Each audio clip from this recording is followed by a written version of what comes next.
Okay, there we go. All right. Welcome, everybody. Good afternoon. Thank you for joining us today. I'm Mary Kelly from the Women's Hospitality Initiative, and our vision and mission is to really advance and develop women in the hospitality industry. So, the virtual mentoring sessions is one component of our programming that we offer. It is focused on education and really driving the skills and tools to help women thrive in the industry at all levels. So we have programs that target high school students. We've got a 4 credit course that is taught at several universities across the country, including UNLV, FIU, as well as Culinary Institute of America. And we also host mentoring sessions as well as networking events. So really excited to have everyone join. I was so excited about the list of participants that registered. So we have people from LA, Albuquerque, New York, Beverly Hills, Miami, Florida, Las Vegas, Fort Worth, Vancouver, British Columbia, El Paso. I'm just kind of reading some of the cities here. So we've got great representation. Thank you so much for spending your time with us. I think you're going to really, really enjoy this session because today we have the pleasure of hosting Kristen Corral, who is a TEDx speaker. She is a Vegas Inc. 40 Under 40 honoree and the 2025 Nevada Small Business Person of the Year. Formerly, she was a showgirl, which I can't wait to hear more about. And then she has focused her time and energy in being a serial entrepreneur.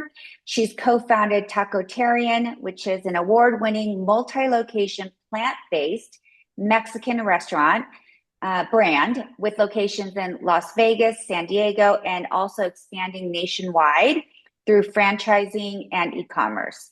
So we're going to hear from her, and she's really going to talk to you and all of us about how she really leverages AI to really build brands and teams that thrive.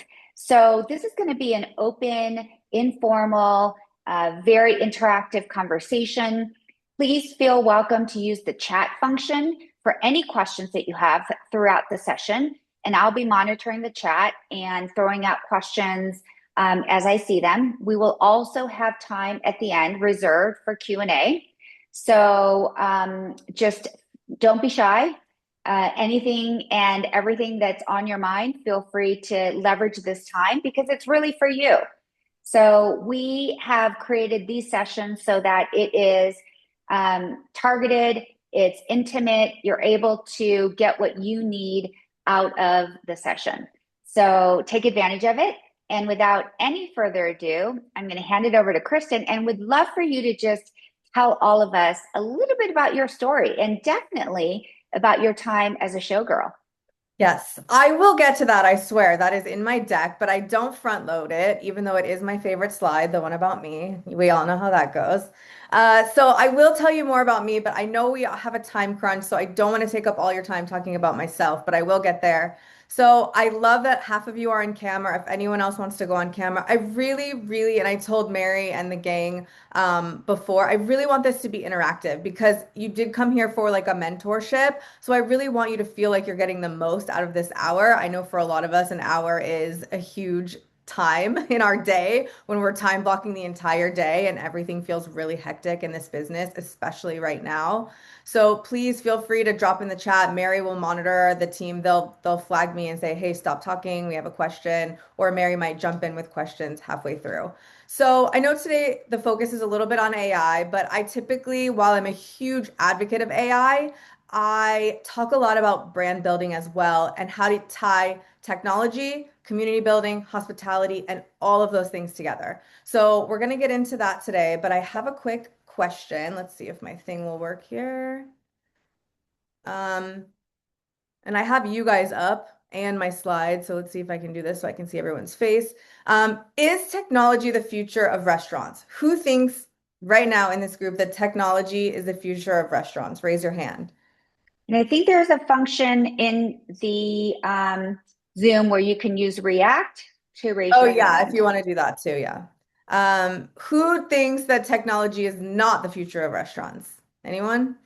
Slide you guys back over so I can see you. Okay, so it's actually a trick question. Everybody's right. It is and it isn't, right? There's so many things that go on right now in technology, and it feels very overwhelming. It feels like it's the only thing that's going to save our businesses. And while it is an extremely important tool, AI and technology, it is not the only thing that we have to focus on.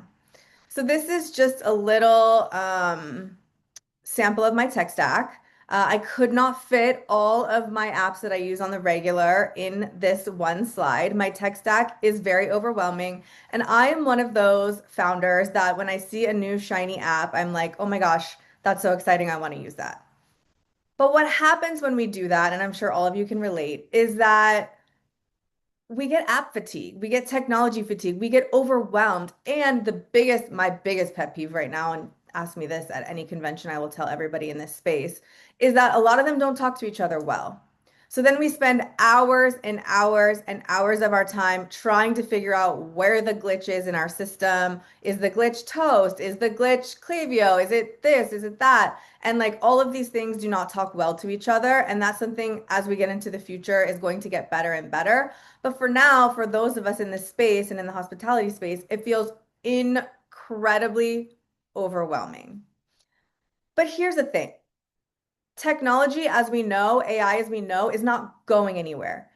But how we use it is constantly evolving. For instance, I remember when kind of all of this AI stuff started unfolding and Chipotle went to like those robotic things that like fill the bowls.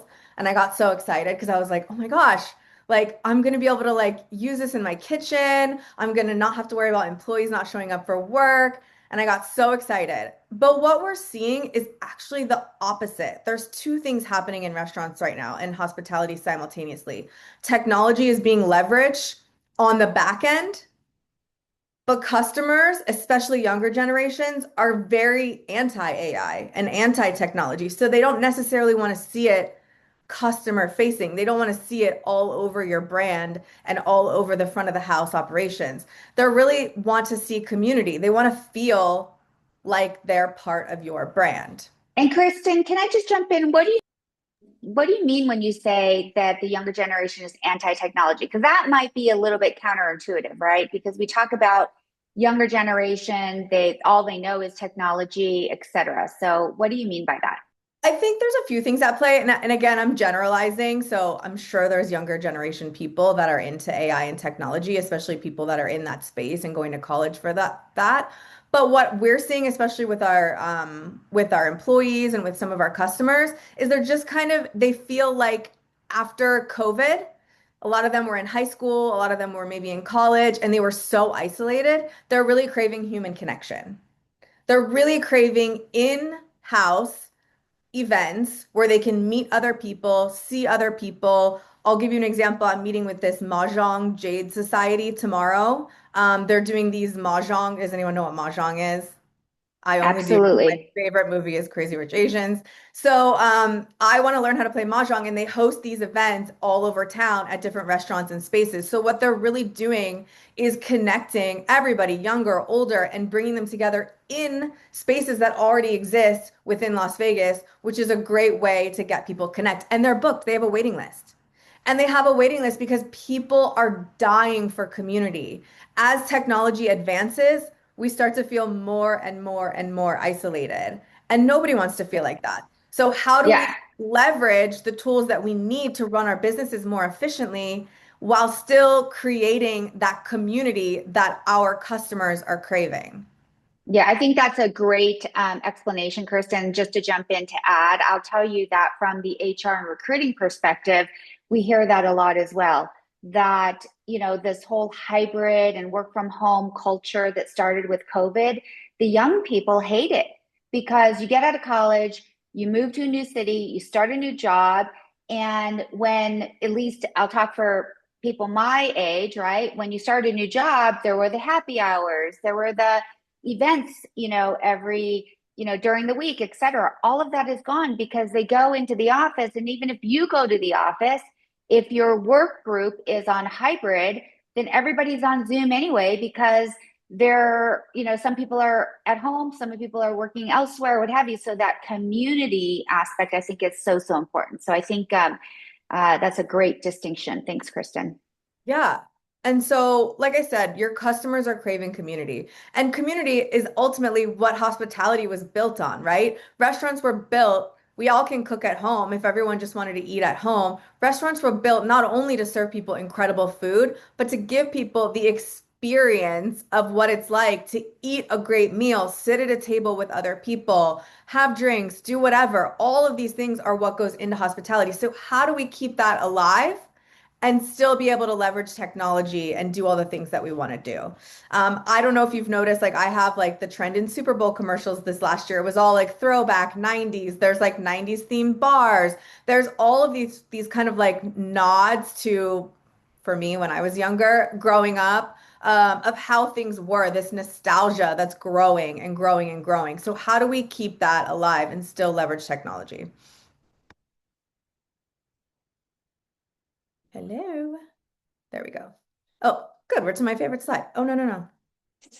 No, no, no. So my name is Kristen Corral. For those of you who don't know me, I see a couple familiar faces on there, which is very fantastic. I love all of you. So I was a former showgirl, and when I was going to retire from the stage, I had no idea what the heck I was going to do with my life. I was pushing 30. I had been performing my whole life. I didn't go to college. I didn't have any hireable skills. I had never worked a regular job outside of like working in restaurants when I was a teenager and in my early 20s when I moved to Las Vegas. Fun fact, I actually met my husband working at Mon Ami Gabi. It was my very first job in 2003 when I moved to Las Vegas for any of my locals. So yeah, when I was gonna retire, I knew a couple things. I knew I suck at working for other people. I'm really just not good at it. Um, and I knew that I loved animals. So I was like, how am I going to merge these things? So of course I'm online looking at, what am I going to do? And I saw this course at UNLV called Animal Massage and Care. So I signed up, I got a certification in animal massage, which is wild that that even existed at the time. And I started my first company with $500. That's it. $500, no knowledge of business, no knowledge of literally anything. And I just was like going around to everybody asking like, can I walk your dog? Can I do this? Does your dog need a massage? Are you going on vacation? Can I watch your cat? And I started with the people that I knew and I just continued to grow. And from there, what I did was I just soaked it all in. I found people that knew how to do QuickBooks, how to do PR, how to do marketing, how to do this, that, all of it. And I just started retaining as much information as I could. And I got myself in this Facebook kind of mentorship group called a mastermind. And I started learning from other pet care companies that had $1 million pet care companies in other cities. And then I just started to scale from there. So I eventually sold that company in 2022. It still operates today. My wonderful office manager, Desiree, purchased it from me. And I was able to continue on with the restaurants. We started the restaurants in 2018, our very first restaurant. My husband and I and our two business partners. We now have 6 locations. And like Mary mentioned, we're franchising and continuing to grow. But the one thing I'll say on this is that I am by no means a guru. I do not have every single piece of information about growing a business. I continue to learn from people like you guys every single day. So I hope if you take away anything from this, it's that we're so fortunate to live in a time where you can learn anything you want to learn for free, most times on the internet. So it's great that Women's Hospitality Initiative is putting these kind of mentorship things together so that we can all continue to learn and grow together. And my contact infos will be on the last slide. So if you have more questions after this, like connect with me offline. I'm always happy to chat and give you advice or tell you I have no idea either way.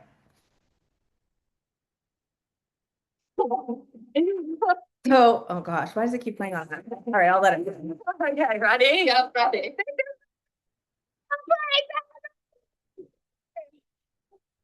Thank you.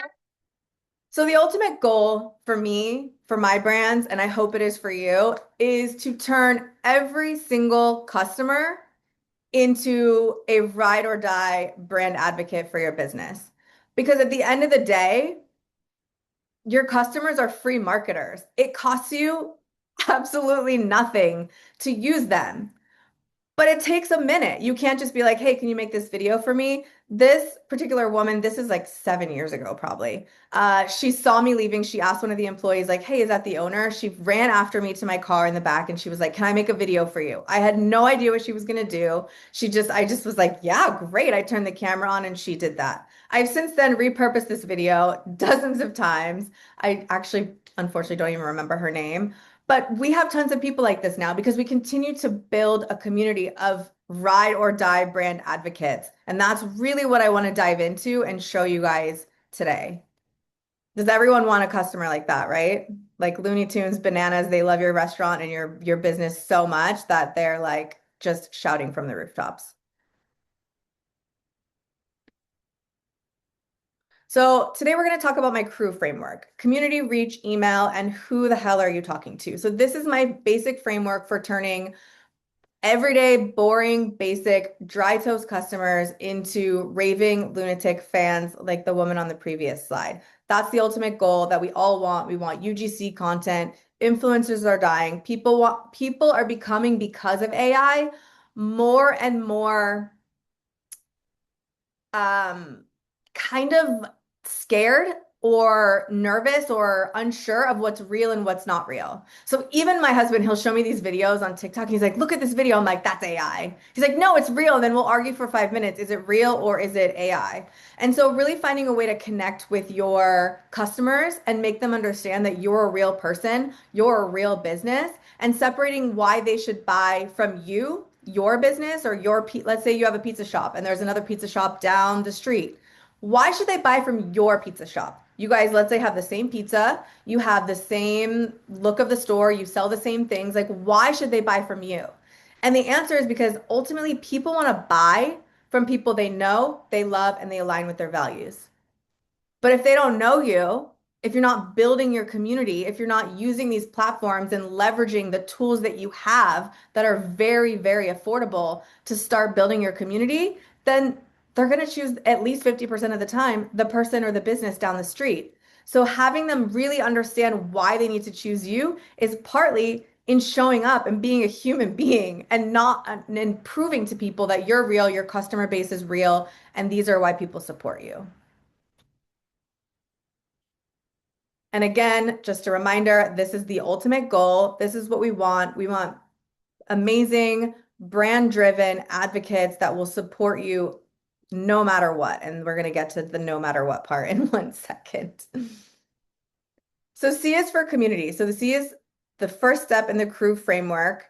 And I always like to start this, and I'm so sorry if some of you have heard this. It's my favorite story. And next year I'm going to be so sad when I have to get a new story because this is my favorite one. I always start off with my Watergate story. So Watergate is a little story that happened to us about a year ago. We had free lemon-infused water on the counter. Simple, right? We had it since we opened. Just free water out on the counter. People could take it. After years and years of this, what we realized is like a couple things. Homeless people were getting into it. People were abusing it, overfilling their giant flasks. It was becoming just a whole issue, like keeping it filled. And our NA beverage sales were down. So we said, what if we just take the water and we just make it upon request? Simple, right? I went to bed that night. I woke up the next morning to a fury of texts, people losing their mind saying like, get in the Vegas Vegans group. Is anyone here in the Vegas Vegans group on Facebook? Really? Nobody? Oh man, you're missing out. It's pure chaos. 90% of the time, it's pure chaos. But when you're on the receiving end of that chaos, it is not fun. So I get on and my heart immediately sank into my butt. There was dozens of posts, and we'll get to those. Hundreds of comments. They had deemed this hashtag Watergate. People were absolutely losing their mind because they had to ask for water. They said we were basically trying to kill people in the desert. that we were depriving people of water. There was memes that said like, give me liberty, give me free lemon infused water, or give me death. So initially I said, okay, I'm just going to start responding as myself, a human being, to all of these comments. That didn't go well. They just got madder. So I went to my partners and I said, guys, we cannot be canceled over free lemon infused water. Like, I will not let this happen. We cannot go out like this. Thank God they agreed. So we clapped back. We created the hashtag Watergate special, mention Watergate at the register and get a free lemon infused water, a free taco if you buy a margarita because, drink margaritas, save water. We even made t-shirts that said keep calm, we still have free water. And they loved it. People went absolutely bonkers. And I'm going to highlight this last comment. It's almost as if they planned this all along. So I can assure you, we did not plan to get destroyed and dragged and nearly canceled on the internet. But the reason I'm telling you this story is because it speaks to the power of community and understanding who your customers are and who your customers aren't. And at first glance, you might think, okay, well, these are your customers. It's a vegan group. You own a vegan restaurant. Well, yes and no. 75% of our customers don't identify as vegan or vegetarian. So I knew that we had room to push back because I knew most of these people were not physically coming into our restaurant. So now I know you're thinking like, well, this is great. You have a community, nice for you. Well, how do I get a community of my own?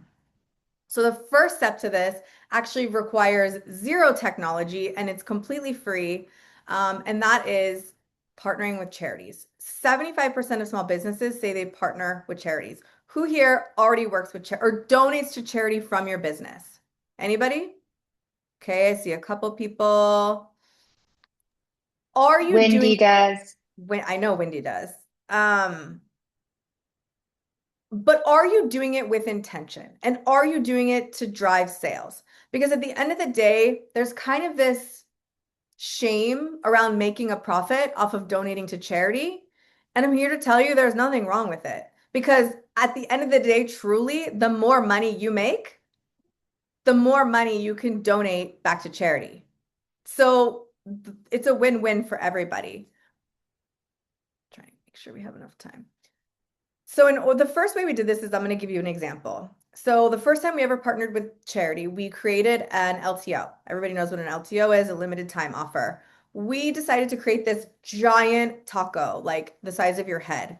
We knew everybody on our team, on our customer base would be excited. So we went to the Nevada SPCA, a charity that's very near and dear to my heart. I sit on the board now. And we said, listen, we want to create this LTO, but we need your help. Because if we only tell our customers about it, then what is that really doing for anyone? Like, yeah, you'll get a percentage of sales, but like we're not really driving as much as we could. So we asked them to set a list of deliverables, which was you have to post on social media, you have to send out to your email list, you have to go to the local press, you have to do all of these things, put flyers in the shelter, and we'll do the same. And what we did is we leveraged two audiences for one purpose. So the charity's audience, which is essentially their donor base, was driving everybody to Tacotarian to try this giant taco because those people wanted to raise more money for Nevada SPCA. Some of them have never even heard of Tacotarian. So it was a great way for us to acquire more customers. And again, it cost us $0, nothing. So two audiences, zero ad spend. And our LTOs regularly generate $30,000 a month in sales. So if you're donating 10% back, that's $3,000 that you just raised for that charity. And all you did was leverage their audience. Now I'll give you another example because Morgan's on the call. We are currently partnering with Yukon Pizza. And we're doing a similar thing. However, it's not for charity. We're doing a huge promo. It's three businesses. So it's Yukon Pizza, Suchil, Salsa, Matcha. And they're selling the pizza at Yukon Pizza. And we just give them the birria. Morgan puts the salsa. And so it's three businesses, one special, and people are going absolutely insane for this pizza. So it doesn't just have to be charities. Think outside the box. Like who can you partner with? Your local business down the street doesn't necessarily have to be a competitor. They could be an asset. You guys can utilize your audiences who are completely separate audiences to grow both your businesses at the same time, and then we're all winning. And And again, Kristen, I love what you're talking about and would love to hear Morgan's perspective too. yeah. Is I call this the abundance mindset, right? A lot of people operate under this mindset of scarcity, that it's a win-lose, right? If I do something or someone else does something, then I miss out. The abundance mindset is exactly what you talked about. And it can be applied in anything and everything in your life. That the more you do and give, the more opportunity it creates for Mm-hmm. everybody, right? So, similar to what you described, I mean, the reason why all of us that founded Women's Hospitality Initiative believe in what we do is because women in general in leadership have competed with each other. They've had this competitive mindset that if there's limited opportunities for leadership, if I support or promote another woman, then I might miss out on that opportunity. Whereas the abundance mindset is the more women we support and promote in advance, the more women there are to promote and support other women. Therefore, there will be more opportunities for women. So I think it's just, a great way to reframe your thinking. And since you mentioned Morgan, I'd love to just invite you to chime in if you have anything to say. Hello, I am Morgan. I am both the head chef of Yukon Pizza and the owner of Suchill. So this, like Kristen had said, it has been an amazing community opportunity for us. It's kind of been summer slump for everybody. So really partnering together with all three businesses has been received really, really, really well. We're selling crazy amounts. People are really excited about it. Especially from Suchill is the smallest of the three businesses. We did this really awesome giveaway post, and it's really helped boost our page a lot while still promoting Tacotarian and Yukon, which has been really amazing and an awesome blessing. So we've been really excited to partner with them here, and we sell our salsa at Tacotarian as well. So definitely that community outreach has been absolutely vital during this time. So it's been really, really awesome. So thank you, Kristen. Yeah. And again, Yukon Pizza has a completely different audience. I mean, there's some overlap because they do have everything a vegan option on the menu, but there's a lot of people that might go to Yukon that have never heard of Tacotarian. So they're like, oh, what's this Tacotarian birria pizza? Or, what's this salsa matcha? Maybe they had never heard of a salsa matcha and they're like, oh man, that looks good. Now let me buy a jar of it. So it's really just and like Morgan mentioned, we did a giveaway post, and the thing is like you have to follow all three brands. So it's again, it's just a way to set a list of deliverables so that we all benefit from the system. So if you start trying some of these kind of partnerships, just make sure you really set the list of deliverables and set that up from the beginning with your partners so they all know, so everybody knows what to expect and what you're all hoping to get out of the collaboration. I could talk about this for a year, but we don't have that kind of time. So PR, everyone's favorite. So the R is for reach, and if you got it, flaunt it. A lot of people are scared of being on camera or being in the public eye or putting themselves on social media. And I'm here to tell you that in 2026, you have to be out in front of your brand. I know it feels cringe sometimes, it feels icky, but you have to put yourself out there because, again, I can't tell you enough that people want to buy from people they identify with, they know, they can relate to. And when they see you as relatable, and when I say relatable, I mean honest, talking about your hardships. Now, don't always be negative, but it's okay to talk about when things are tough. Like Morgan just mentioned the summer slump. That is a thing for restaurants in Las Vegas. It is brutal here over the summer. And whether you do that on a personal page and tag your business, or if you are the sole owner and you want to do that completely on your business page, there's a lot of really good people doing content and getting themselves out there in front of their business, and they're becoming really successful. One way to do that is going to surprise you, and that is local news. Now, 66% of people still watch local news. Does anyone here watch local news? I watch Fox 5 every morning. I'm such a nerd. Um, 60, that's a lot of people. And when you talk about local news, it sounds like, okay, who cares who's watching? Well, even if people didn't watch in the moment, they still watch on TikTok, they watch on Instagram, they watch on online articles. So there's millions of potential impressions that could happen from one 2-minute segment. So in this photo is a segment that everybody wants, right? It's an in studio segment.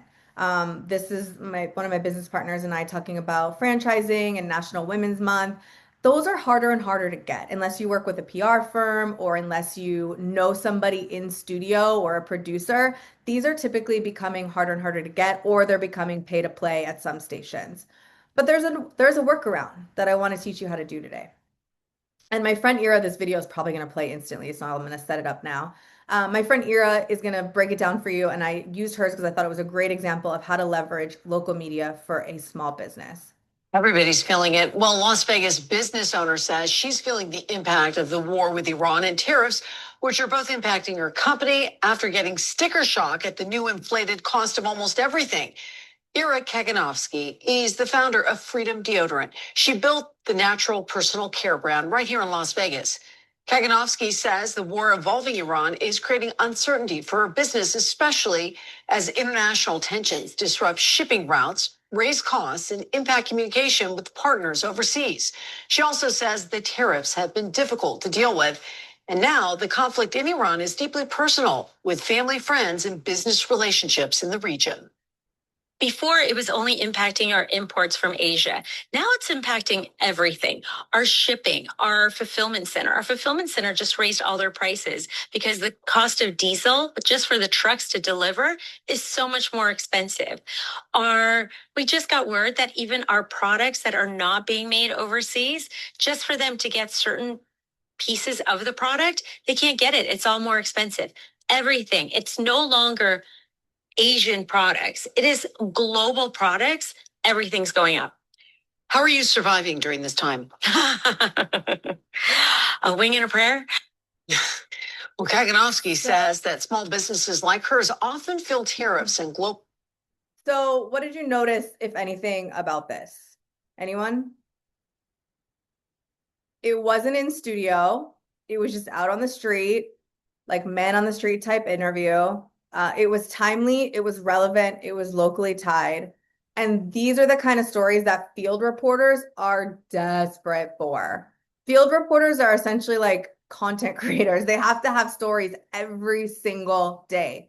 So if you can start to learn how to pitch yourself to these field reporters, these can even happen weekly, monthly. There's times where I do local news stories every single week. There's times where I've been on every day in a month, and they repeat these stories over and over. And what this does in this scenario is it paints her as the underdog. So people are like, oh man, she's struggling. You know, maybe she needs our support. What is Freedom Deodorant? I'm going to go check it out. So it's maybe not directly driving sales, but you're still getting an ROI and you're still getting brand awareness, and it costs you absolutely nothing. So now I'm going to break down how you can kind of use AI to start getting more of these stories out. So I've got 2 AI prompts here. You can screenshot this, or I think that they're going to send the deck out at the end. I can send it to WHI and they can email it out to you guys.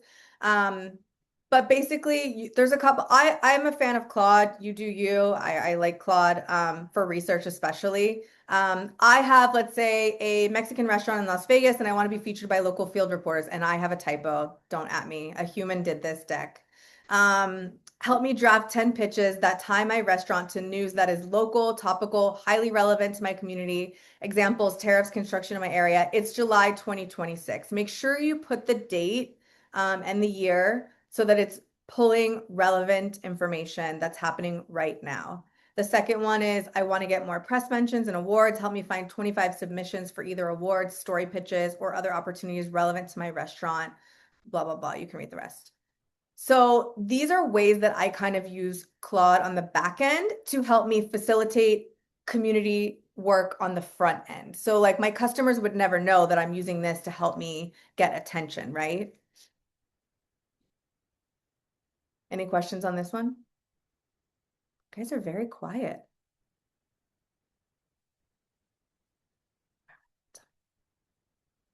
Okay, E is for email is not dead. It should be your best sales channel. Who here is using email? And if everybody doesn't raise their hand, I'm going to kill you. Yes, everybody should be using email. Morgan. Email is your best sales channel, and email is nearly free. Now, it's not completely free, but it's a piece of technology that feels archaic. However, it should absolutely be one of your drivers of revenue. And we're going to get into that right here because I love an example. But first, does anyone know what the Pareto principle is, the 80-20 rule? The 80-20 rule is 80% of your customers, 20% of your customers are driving 80% of your revenue. Think about that. 20% of your customers are driving 80% of your revenue. So how are you talking to those 20% of your customers? How are you reaching them? Not on social media. Most of the people that are seeing you on social media are probably not your customers. They're just people that follow you. Your top customers, how are you reaching them? If social media died tomorrow, look at TikTok. It could happen. If social media died tomorrow and you don't have a strategy to retain your customers, your business is at real risk. And email is the number one piece of technology that you should be using. Now, can you use Claude or ChatGPT to help you draft emails? Yes, absolutely. Fix them, please, because now they're getting very repetitive. Can you use it to help you brainstorm what your email funnel should look like? Yes, absolutely. Can it draft out 30 days of email content and then you just go back and edit it? Yes, absolutely. These are ways that you should be using AI and technology on the back end to help you facilitate getting those emails out to your customers without them ever knowing that you did that. So this is an example of an email that I sent out probably a year ago now. It just says like, hey, emails sometimes feel one-sided, but we want to hear from you. So this is when we were going through a very pivotal moment. We used this terrible loyalty system. I won't name them here, but they were very bad. And we knew it was bad. And our customers were suffering. People were saying like, we won't order from you because your loyalty system is so bad and your online ordering is so poor. It was generally like genuinely affecting our business. So I was honest with people and I said, hey guys, we know that we have an issue and we're actively trying to repair it. But in the meantime, like, please let us know what you love about our business. Let us know what you think we can do better besides the loyalty and online ordering. And we'll give you a free taco if you let us know. I sent that to 33,000 people. I got 14,000 opens, which is roughly half. 2,700 people came into our restaurant because of that email. Now, I did give away a free taco for the survey, so that did help. But how much do you guys think that generated? And I just told you before I clicked. $70,000 generated from one email. And that is the power of using email to help facilitate sales. So that's a piece of technology that everybody has, but it's how you use it that matters. When you're yelling sales at people, it gets annoying. It gets overwhelming when you're saying the same thing over and over and over and over again. But if you're talking to people and having genuine conversations with people, that's when people start to feel like you're actually listening to them. What if you emailed everybody right now and just said, and I'm actually going to do this because I said this on LinkedIn and I'm actually going to do this. What if you just emailed everybody right now on your entire email list? So mine's like 40,000 people. What if I just said like, hey, how was your week? Tell me one thing you loved about this week. What do you think would happen? I would probably get a crap ton of responses of people just being like, oh, thank you, thank you, thank you, thank you. But it makes them feel like they're part of your brand. Like you actually care about them as a customer. They're not just a number, they're a person attributed to your business. And when you do that, that's when you start to see people pivot from just being an average, basic, boring toast customer to being a ride or die brand advocate of your brand. Yeah? Yeah, one thing I love about this, Kristen, is that it's not overly designed. It makes you feel like this is a personal email that's going directly to your inbox. And like you said, that makes people feel special. And you normally get a better response from that, which is a little like counterintuitive, like something that you didn't think of before. You like before it was all about the pretty email. And I think there's still a place for that, but people do appreciate just like the plain text email where it feels like it's coming directly from the owner or the GM. Exactly. And I have another example of that. So I'm so glad you said that. But it also saves you time. Most of us are small business owners. We don't have a graphic design team. Even I have 7 restaurants. I have to do all this myself because we're not in a position to hire all these outside people. So It'll take me 4 hours to do a freaking graphic for email that I don't have time for. And that is one thing, and I want to point this out. I don't believe we're at a place where you can use AI for graphic design. So I'm going to throw that out there. Some people might disagree. I don't love graphic design from AI. I think it looks a little bit trashy, but fight me on it, prove me wrong. I'm all for it. So yes, a plain text email, number one, will save you time and it will bring your customers in. I'm gonna blow through these because, we only have a few more minutes and I could talk forever. So here's a couple ways that you can automate and use things to bring people in. So does anyone use ManyChat or a chatbot for your social media? When you see people like comment such and such and it'll auto DM, it's a great tool. It's technically not AI, it's automation. It's still a great tool. Research it, DM me and I'll send you a link. I don't have any affiliation with them. I get nothing, but there's other tools like it to facilitate automation on the back end, which will save you time on the front end. And again, your customers will not know the difference. It's just keyword automation.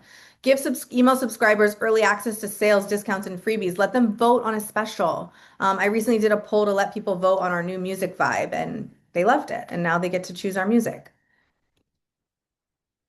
Who the hell are you talking to is going to be the last piece of the framework, which is W. And understanding your customer base is probably where I see most businesses fail when they start, is not knowing who their ICP, their avatar, ideal customer profile, not knowing who they are. And this is one way where you could really use AI to help you dive in. You could say, type in your product and talk about all the things that your business is, and then have Claude or whoever break it down and say like, hey, this is who I think your target audience is. And then push back and say like, no, I think my target audience is this person. Get a back and forth, really start to use AI to brainstorm on the back end to flush out some of this stuff before you start pushing content and other things to your person. Because where I see people trying to talk to everybody, you end up talking to nobody. And that is the biggest mistake I see. If you become too broad, it doesn't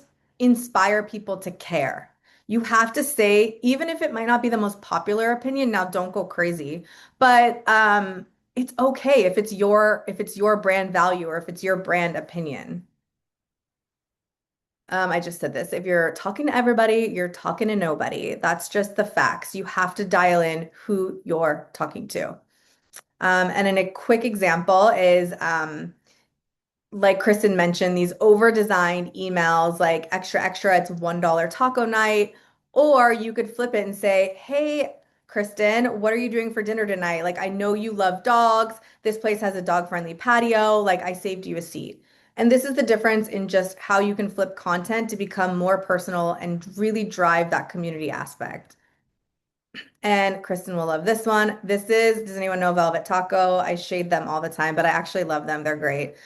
This is their email that goes out every single week, sometimes 3 times a week. And all they do is change the photo. And it's always just like, come get this, come get this, come get this. And it's very overly designed. It's beautiful. Don't get me wrong. It's a beautiful email.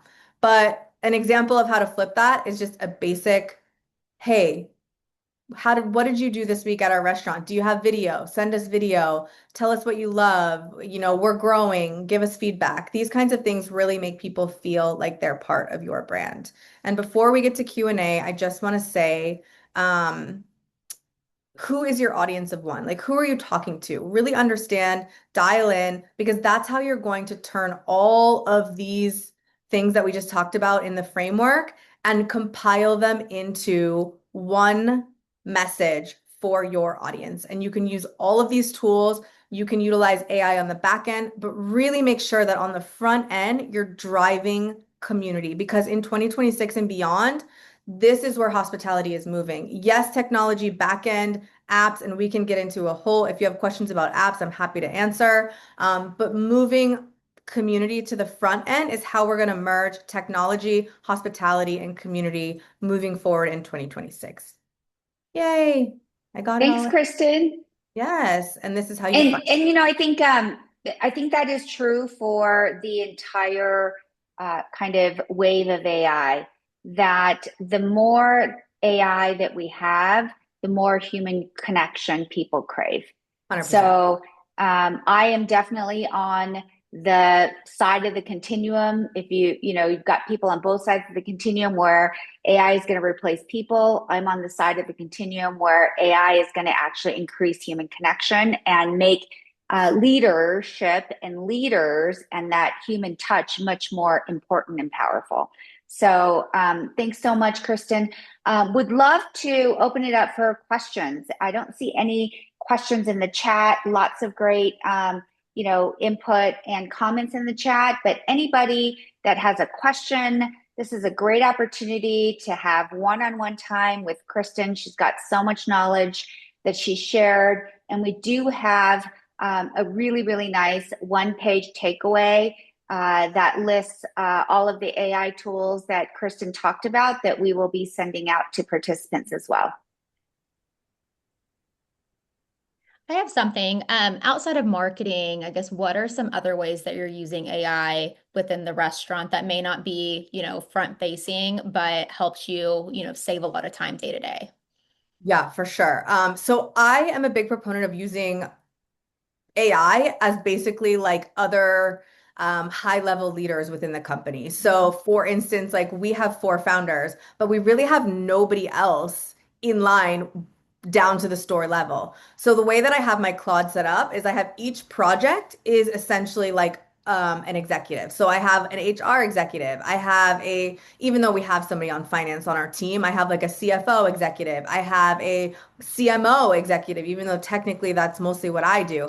But then within each project, there's multiple different threads going. And when you change the settings on Claude, it will remember everything within all the threads and they all start to work together, knowing what each other executive on your team, quote unquote, is doing. So another example, something that I didn't add to this PDF because I just did it yesterday and I had already sent you guys the PDF, but it was so cool that I'll give it to you guys. I have Claude connected to my Canva. I'm hesitant to connect Claude to to use the co-work on my desktop because I'm still a little bit scared of it taking over my life. Same. But I have it connected to Canva because I'm like, what could it really do on Canva? And so I had to re-edit all of our menus. So we're going through a price change. And our menus are pretty long. And so we have multiple different menus. So I had it first. I took a snapshot of the notes that we had handwritten in our meeting that Carlos wrote out with his chicken scratch. I took a photo of that. I uploaded it to Claude and I said, create an entire spreadsheet of every single menu with all the new pricing for different locations based on that photo. Did that in 2 seconds. Then I said, okay, now here's the link to my Canva where I have to now edit all the pricing on all of these menus. And so it was like, okay, so then it went into my Canva, edited all the pricing across all the menus for different locations, different pricing at different locations, and it was done in like 10 minutes. That saved me probably 6 hours of work. And that would normally have to involve, a graphic design, a this, a that, all these different people, and it was done instantly. It's amazing. Did you also use AI to help with the price change? Yes. Yeah. So what I realized is that like in San Diego, I feel like it's really expensive, but when I had Claude scrape the internet, compare us to every other taco shop in San Diego, and then what it came back with was like, and it also scraped Yelp reviews, so it'll go through all of the reviews for all of these restaurants, and yours, tell you where you're getting like people complain that our guac is too expensive. So it was like, why don't you do a price decrease on the guac, but your tacos are actually underpriced compared to your competitors, so you could increase your tacos. And so it went through a whole thing, and yes, absolutely, it did that. Love it. Thank you. Great question. Anyone else? Questions for Kristen? Come on, guys, you got burning questions. Doesn't have to be about this. It can be about anything. Ask me about my cat. Tell us your favorite memory from being a showgirl. I don't know if I have a single favorite memory. I mean, definitely one of the highlights was the last show that I retired from. So I got to perform with like Holly Madison and Mel B and all these kind of like Aubrey O'Day and all these kind of like celebrities. So that was a really fun experience. And it was working for Jerry Mitchell, who's like a Broadway director. So that was really fun. So that was definitely one of the highlights. Awesome. I actually do have a question about emails, Kristen, because I know Yukon is just getting on the email train now. What? Is I No. know, I know. So I was just curious if there was like a specific program or anything that you used for all of your email blasting. We're just getting into loyalty points and stuff. We're setting all that up within the next week, so hopefully we can actually start collecting some emails. But Yeah, was I just would say when curious you're if you had just any recommendations. it depends on your business. So if you're in e-com, 100% you need to be using Klaviyo, like no doubt. If you're in the restaurant space and you're just starting out with loyalty and email, I would suggest using the ones that your POS offers. I think you guys are on Square, if I'm not mistaken. We're on ResQ, which is kind of a weird one, but they do have a whole integrated thing. Okay, I don't know anything about them, but for most people, if you're on Toast or Square, they offer like a loyalty and then an email service that's relatively inexpensive to add on.